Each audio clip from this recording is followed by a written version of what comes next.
So this is the business models in Flux section. So I think it's reasonably fair to say that our business model has certainly changed quite dramatically in the last 8 months.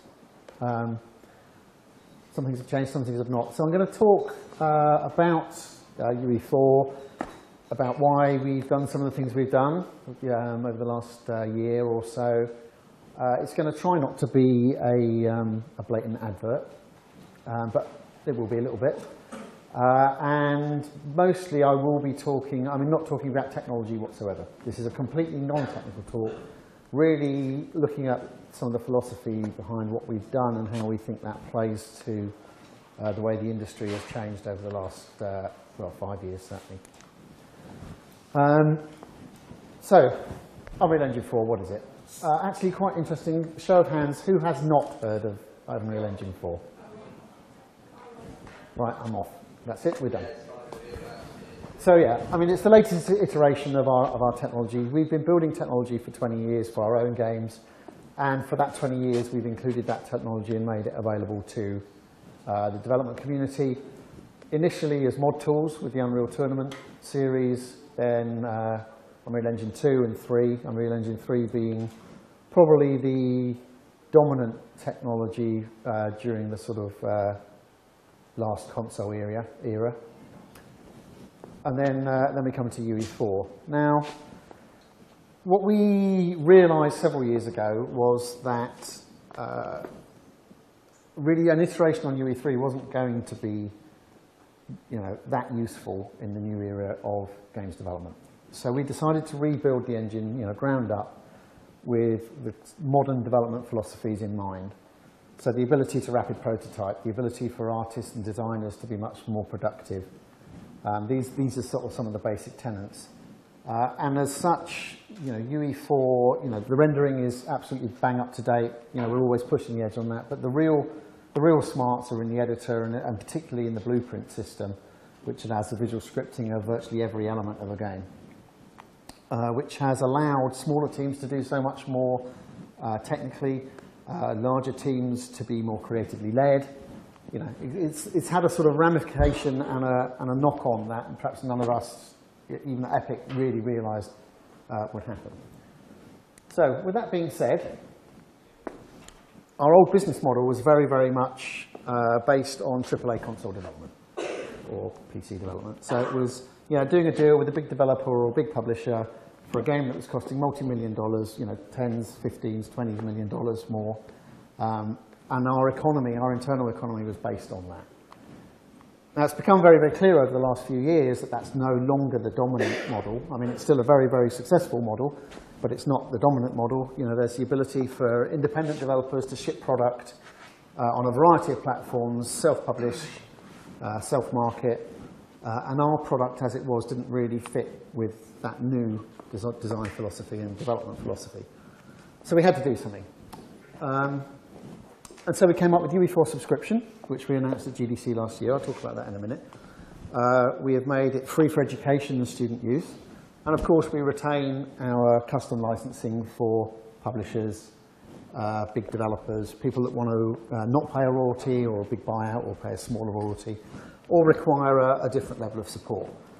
The one absolutely critical feature out of all of this, though, is there is no difference between the product you get as a UE4 subscriber or as an educational user and the custom licensing. It's the same tools.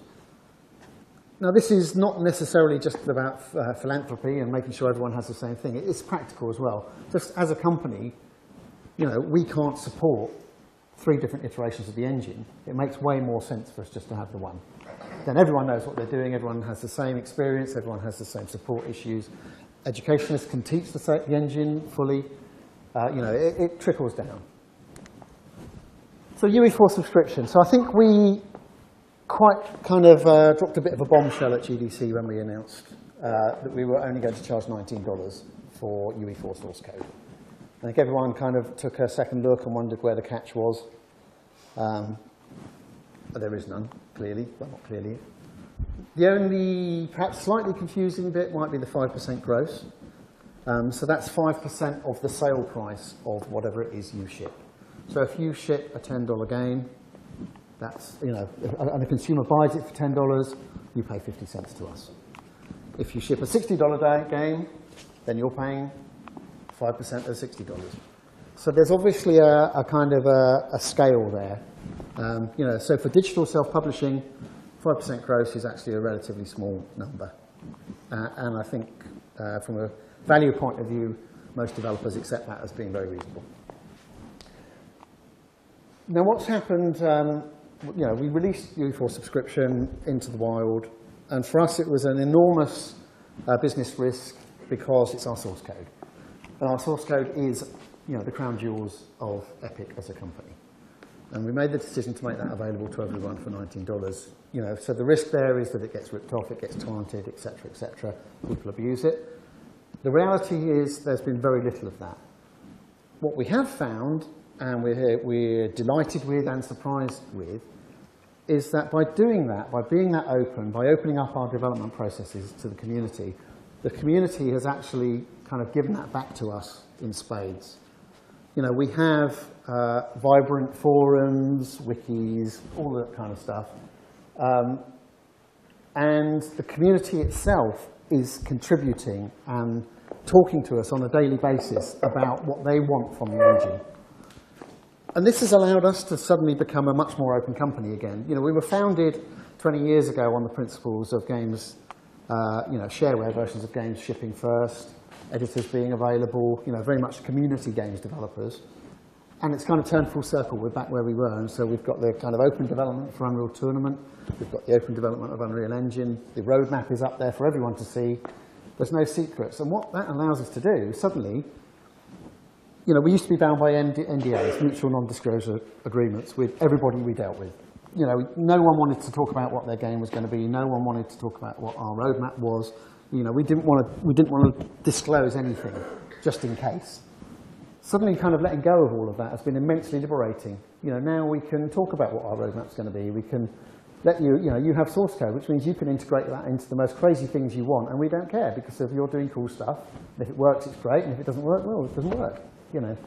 So that's been immensely liberating for us as a company, and has helped us kind of grow back, if there's such a word, to where we were. To become the Epic that we once were, and much more community focused, and much more excited about the games we're developing and the games you're developing with our technology. We've more or less iterated Unreal Engine for every month since we released it. And the last iteration, 4.5, a couple of weeks ago, had 40 features contributed by the community, features and improvements, which again has been a massive, massive change for us. We would never integrate third-party changes into our engine in the past. And again, it's opened us up to, it's kind of crowdsourcing the best, isn't it? The features and the improvements that people need get into the engine. So, UE4 subscription, let's talk about that a little bit more, and how it differs. So support is via Answer Hub, forums, wiki, etc. We have 185 tutorial videos online right now. We more or less produce one about every week, one or two every week. Zach Parrish, guy who used to head 3D Buzz, fronts most of them. And there is literally everything from opening the editor for the first time, right through to very complex blueprinting issues, rendering issues, etc. And so sort of straight out the box, you've got an experience there. You can get up and running very, very quickly. We also have got over 14,000 threads on the forum. And that's across the whole variety of subject matter from art, rendering, programming, just people discussing games. That's the whole lot. But it's still a massive number of threads, let alone posts. And again, this has all been since April when we launched. So we have a massively vibrant community, which we are so impressed with and happy with. We've had the marketplace in position for probably 6 months, where we have been putting packaged content developed by us for free for developers to use within their games, to prototype with, to generally just have a play with. A month ago, we opened it up to third parties who could start charging for asset packs, plugins, whatever you can conceive of and you might want to sell on the marketplace to do with the engine, you can. And within the month, well, we've had 72, I believe it is. Yeah, 72 items from third parties supplementing the 19 that we added. And we think that's going to be a really, a real growth area because for virtual teams, you don't necessarily have the expertise to do everything, but you can either crowdsource it or you can buy asset packs or plugins that will do a particular thing that you're looking to do.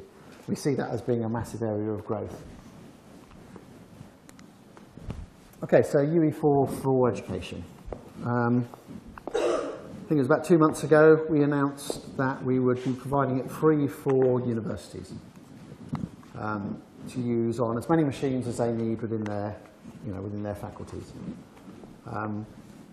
This again is not strictly philanthropic because obviously the more people are taught UE4, the more people can use it when they finish their courses.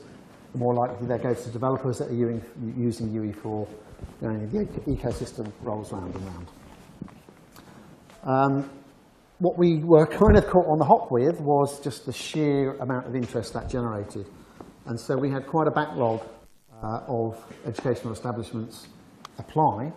Now we do vet them. We make sure that they are genuine educational establishments. They have .ac.uk email addresses over here, but in the rest of Europe there's other criteria.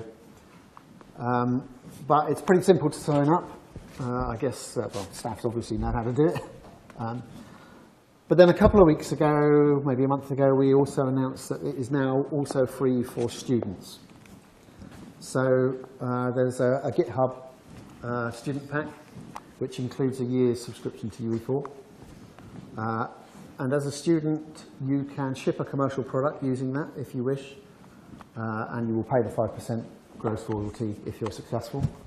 But there's no restriction on your usage. So if you want to develop a game, or you do develop a game as part of your course, or even outside of your course, there's no restriction on you shipping it. You ship it, and if it's successful, you pay us. And that kind of underlies really how we've looked at the whole of the UE4 subscription process. We've made it as affordable as we possibly can, free in some cases, because of basically for us, if you're successful as a games developer, then we'll be successful, we'll get our cut. That's how it works, it's that simple. The resources we have to commit to supporting it via the Answer Hub and the wikis and the forum, etc., are reasonably complicated. We put a lot of effort into it. We're always there on the forums answering questions, but it's not as much as if we had to support each one of you individually. So clearly there's a balance there.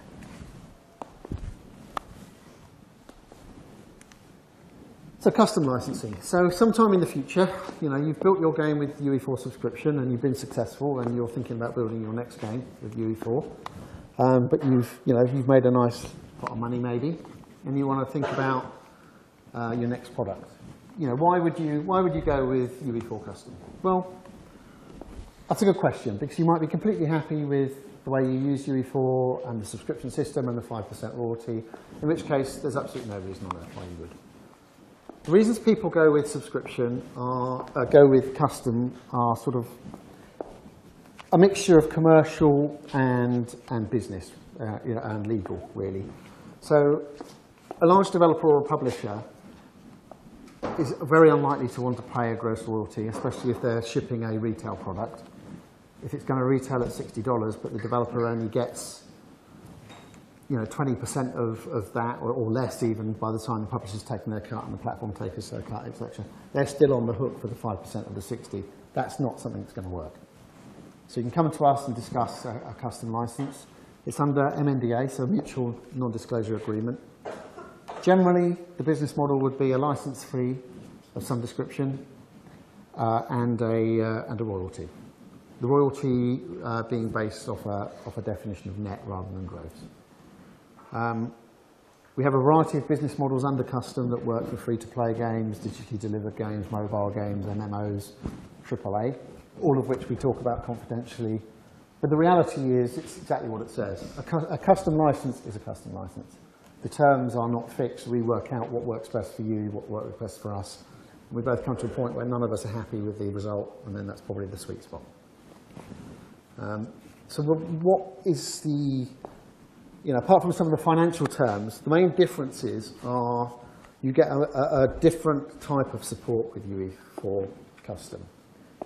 It's through Unreal Developer Network, which is, Unreal Developer Network, what it is, but basically it's a system of mailing lists direct to engineers within Epic. So you post your question. It's not in a public forum. It's in a kind of a forum which is where everyone is under NDA, so there's no risk of confidentiality. You post your question. That gets reviewed internally and posted back to whoever the expert is within Epic, and they answer it directly to you. It also allows for us to deploy engineers directly to you, your studio, and to work on particularly thorny issues, or just to give you kind of updates on how to do stuff. And also allows for the travel of engineers from studios to Raleigh to also address particularly thorny issues. But obviously all of that additional extra comes at some kind of an additional cost. It's also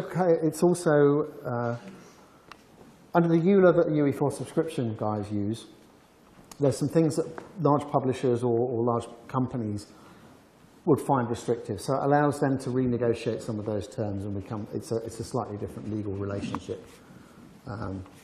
Slightly more complicated, and it takes lawyers to negotiate it, hence it costs that much more.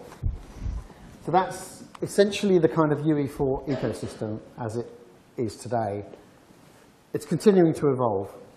We've learned a lot from UE4 subscription in terms of the power of the community, which we've then started reflecting into other areas of our business. UT, Unreal Tournament, is perhaps the most obvious example of that. The fact we're trying to collaborate, collaboratively develop a game. We'll release it for free when it's done, or when it comes to that point. I mean, it's already kind of in alpha testing anyway, public alpha testing. And the hook there is, as developers, you could develop a mod for UT and sell it on our marketplace. So you could actually make some money off of that. And we take a cut of whatever sells through marketplace, so we'll make a little bit of money on that as well. So again, it's a kind of a win-win. It's like if we invest our expertise back into you guys, then you guys will kind of pay it back in spades to us. So simply put, that's the kind of journey Epic has been on in the last, publicly it's since GDC. Internally it's the last 2 years, trying to work out what a modern company is like. The challenge we faced was Epic is a premium technology company that had perhaps begun to be perceived very much more as kind of establishment. We've been around a long time, we were a dominant technology, and we were perhaps not approachable to smaller developers, independent developers. The perception was we weren't approachable. That's not strictly true, we probably were approachable, but the perception was the reality in this case. And so, we embarked on this madcap plan to revitalise us as a company and to kind of reflect that back out into the community, which, internally we think has worked pretty well. What do you think? I mean, I'm going to throw it back into you guys a little bit. What's the external perception of Epic now as opposed to maybe a year ago? Absolutely 100% on. I'm hooked on. I'm already subscribed to your product. So yes, definitely. Cool, thank you. Anyone else? Any thoughts? I think it's changed the industry because I think no one was expecting this move, this very bold move. And so I remember that straight after your announcement, Crytek as well made the announcement, and then other companies came out with this business model of releasing the source code of the engine on GitHub or other platforms in order to allow users to look through the code or modify it. I think it's really changed the industry in a very bold way. Absolutely agree. Even when you look what Sony just now did with their part of, which they always sort of treasured, for their develop and never been really used. Develop magazine actually makes really a large article about it. So in a way you influence the industry. So we as students we can just thank you. Thank you. Well, I mean, it's a two-way street. That's what we've learned. Is it's what we've given out has come back threefold actually. So it's been a revelation from that perspective. So, has anyone got anything they would like to ask me? It can be about Epic, it can be about the engine, it can be about the business models. Yeah, the 5% royalty that you pay on your game, you said obviously that's the price that you choose to sell it at. Yes. For example, if your game released on Steam, obviously Steam have a lot of sales, so if the game was on sale, it would be 5% of the sale price. Yes, correct. Yes. So it's 5% of the money paid by the consumer for the game. Right, okay. Yeah. So if it starts off at 10, you pay it on the 10, you know, $10, but then if you drop it to $2.99 or whatever, then it's still just the $2.99. It's not a fixed price. Anybody else? Again? Yeah, please do. How do you choose, obviously you said the plugins, I think basically within sales plugins, how do you choose between which plugins should be given free to the consumer as part of the subscription and which ones you should charge for? Okay, so Epic gives our internally developed content for free. If somebody else, if one of you guys develops a plugin and want to charge £1 for it, that's your choice. And who sort of, do you QA any of the stuff that? No, we don't, and so that's part of the risk, as it were. Now, obviously, we're not going to allow anything that's dangerous, you know, from a virus or hacking type position, or illegal in terms of licensing. So there'll be a level of check there, but I don't think we don't have the resources to QA the product itself. Anyone else? Yep. How did the dev team react to this decision of changing the business model? The coders and the engineers, how did the team react? I think everyone, it was, I mean, for us it wasn't a shock in the way it was for everyone else, because we've been living with it and discussing it, literally for probably 2 years, trying to work out what the approach should be. So we've looked at every single possible angle. And so within the company there was already a level of knowledge that something was going to happen. I think everyone has embraced it because it's difficult to describe, but it really has invigorated the company internally. Suddenly we're back to being a young company again, in a sense. I mean, we're not, because we're an old company and we're quite big now. We're not that huge, but just everyone's that much more enthusiastic because we've suddenly seen that there's this mirror of our enthusiasm out there, which is very flattering. I don't know what that was.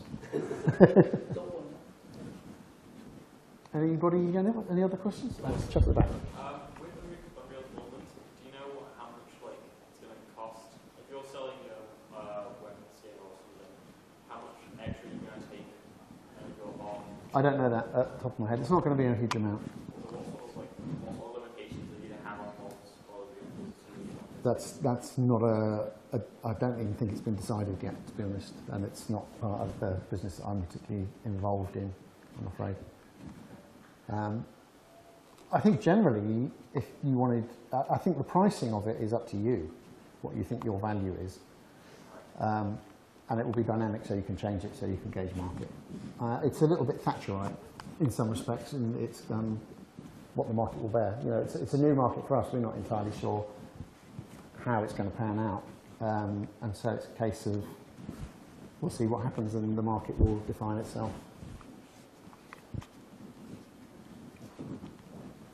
Do you need help with community and helping, because obviously you said in the recent update a lot of the fixes and things like that, or features were community made. Epic actively looking at those people as well as this guy's really good. Absolutely. Yeah, I think if there's someone who looks like a rising star, we'll certainly be interested. It is a great way of seeing who is out there and the talent that's out there, you're right.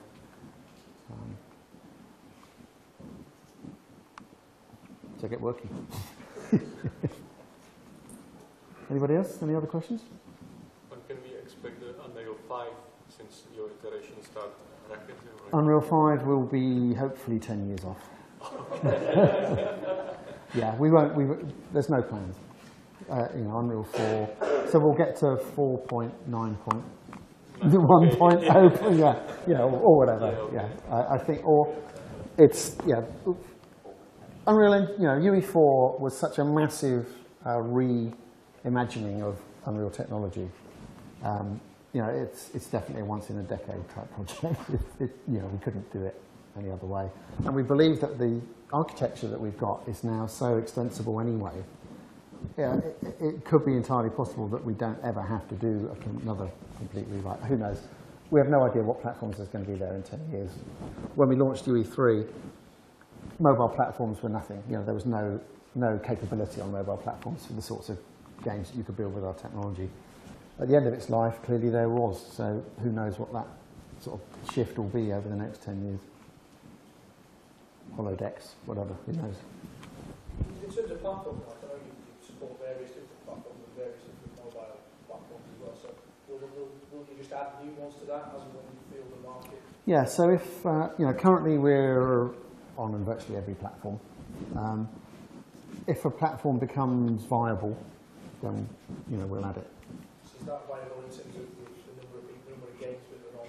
Yeah, the viable kind of defined as our ability to develop the technology on it, plus the need or the, you know, the market out there. You know, if people are suddenly developing for, I don't know, whatever, new VTech game, console, you know, whatever it happens to be. If something comes out, we'll generally get a pre-warning of that anyway, because we tend to work with most of the hardware providers in one way or another. You know, we'll support it if it looks like it's going to be worthwhile. Now, that's not to say, with your ability to access the source code, that if there was a platform that we weren't supporting, you yourself could then support that platform by just taking the source code and morphing it yourselves. You know, that's not a trivial task. Don't get me wrong, but it is possible.